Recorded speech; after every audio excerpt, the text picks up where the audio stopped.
If you love even though it hurts, there can be no more hurt, only more love.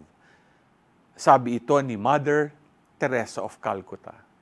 Ito ang isa sa pinaka-challenging when it comes to love, loving those who hurt us.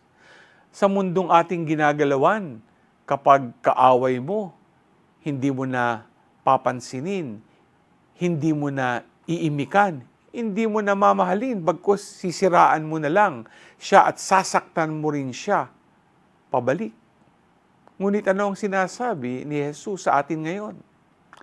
Love your enemies. Do good to those who hate you.